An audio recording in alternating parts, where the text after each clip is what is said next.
Baik, sebelum memulai pelajaran kita pada hari ini, ada baiknya kita berdoa terlebih dahulu. Siapa ketua kelas di kelas ini? Redo, Bu. Tolong ketua kelasnya pimpin doa terlebih dahulu. Baik. Berdoa mulai. Selesai. Nah, Ibu akan mengabsen kalian terlebih dahulu ya.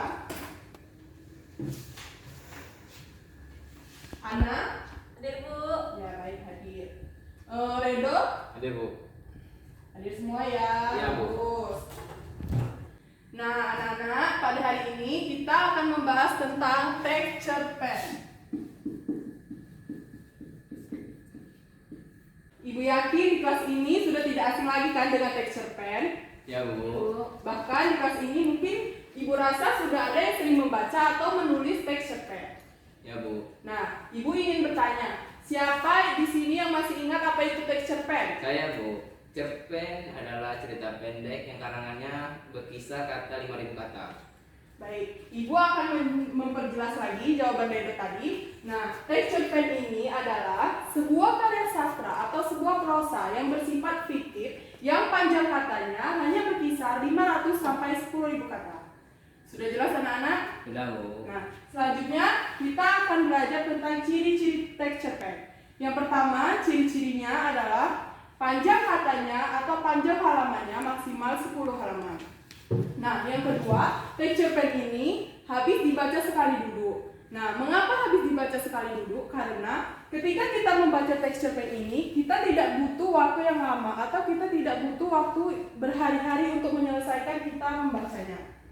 Nah, selanjutnya ciri-ciri yang ketiga yaitu penokohan dan tokoh dalam cerita pendek ini dituliskan oleh penulis secara singkat dan jelas sehingga mudah dipahami oleh pembacanya. Dalam suatu texture pen hanya terdapat satu konflik masalah atau dalam satu texture pen hanya terdapat satu pokok permasalahan yang dibahas. Baik, itu tadi ciri-ciri dari texture pen. Setelah ciri-ciri, ada yang tahu apa lagi yang terdapat dalam texture pen? Unsur-unsurnya, Bu. Benar ya dok. Dalam suatu teks tentu terdapat unsur-unsur pembangunnya. Dalam suatu teks terdapat unsur pembangunnya. Nah, dalam texture pen unsur-unsur pembangunnya terbagi menjadi dua. Ada yang tahu? Saya, Bu. Ya, Unsur boleh. intrinsik dan ekstrinsik. Baik, benar sekali jawabannya Redo. Nah, unsur dalam texture pen adalah unsur intrinsik dan unsur ekstrinsik. Di mana unsur intrinsik merupakan unsur yang terdapat dalam teks tersebut atau unsur yang memang ada di dalam teks tersebut. Nah, kemudian unsur ekstrinsik merupakan unsur yang tidak ada di dalam teks atau dari luar teks. Nah, begitu ya. Unsur intrinsik dari texture pen yang pertama ada tema, kemudian latar, sudut pandang, amanat, alur, tokoh dan penokohan, serta latar. Nah, yang pertama tema. Tema merupakan gagasan atau ide pokok yang terdapat dalam sebuah cerita tersebut. Kemudian alur. Alur adalah jalan cerita yang terdapat di dalam teks. Kemudian latar. Nah, latar di sini menggambarkan misalnya latar waktu, latar tempat, dan latar suasana. Nah, yang selanjutnya tokoh. Tokoh dan penokohan dibagi menjadi tiga. Yang pertama ada tokoh antagonis, kedua ada tokoh protagonis, dan yang ketiga ada tokoh figuran. Yang dimaksud tokoh antagonis merupakan tokoh utama dalam cerita tersebut yang bersifat atau berkarakter jahat seperti itu ya. Nah, kemudian kalau tokoh protagonis merupakan lawan dari tokoh antagonis atau tokoh yang berkarakter baik.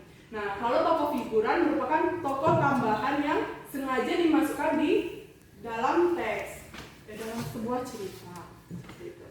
Nah, selanjutnya unsur ekstrinsik sebuah texture pen. Unsur ekstrinsik dalam texture pen ada tiga, yaitu yang pertama bahasa. Yang kedua ada latar belakang pengarang, dan yang ketiga ada nilai-nilai yang terkandung di dalam sebuah cerita. Nah, bahasa yang dimasukkan di sini adalah misalnya seorang penulis memasukkan atau menuliskan sebuah bahasa atau sebuah bahasa asing atau bahasa daerahnya ke dalam sebuah cerita itu. Yang selanjutnya adalah latar belakang pengarang. Latar belakang pengarang di sini dimasukkan misalnya seorang penulis itu mempunyai pengalaman pribadi atau peristiwa yang terjadi pada dirinya, kemudian penulis itu menuangkan ide atau gagasannya ke dalam sebuah cerita itu sendiri. Nah, yang terakhir adalah kandung dalam sebuah teks cerita pendek. Nilai yang terkandung di sini misalnya nilai sosial, nilai budaya, nilai agama, atau bisa jadi nilai pendidikannya, seperti itu ya. Baiklah anak-anak, pada teks cerpen juga terdapat struktur. Yang pertama adalah orientasi.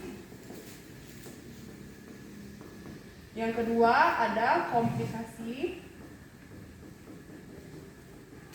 Dan yang terakhir ada resolusi. Orientasi di sini merupakan pendahuluan atau pengenalan sebuah cerita, misalnya pengenalan sifat tokoh, latar tempat, suasana, atau alurnya. Nah, selanjutnya ada komplikasi. Komplikasi di sini merupakan puncak terjadinya masalah atau konflik yang terjadi di dalam suatu teks. Yang terakhir ada resolusi. Resolusi merupakan penyelesaian dari suatu masalah tersebut. Nah, misalnya endingnya seperti itu. Sampai sini paham anak-anak? Paham, Bu. Paham ya. Nah, Ibu rasa itu saja penjelasan Ibu tentang materi kita pada hari ini. Untuk tugas kalian di rumah, kalian baca buku halaman 67. Sudah ada? Ya, Bu. Nah, kalian baca dulu teksnya, kemudian kalian pahami. Setelah kalian membaca dan pahami, kalian menentukan struktur dan unsur dari teks cerpen yang sudah Ibu jelaskan tadi. Paham Ya. anak-anak? Paham, Paham, Bu. Bu. Ada yang ingin ditanyakan? Tidak, Bu. Tidak, Bu. Baik, kalau tidak ada yang ingin ditanyakan, Ibu rasa itu saja pertemuan kita pada hari ini. Ibu akhiri. Wassalamualaikum warahmatullahi wabarakatuh.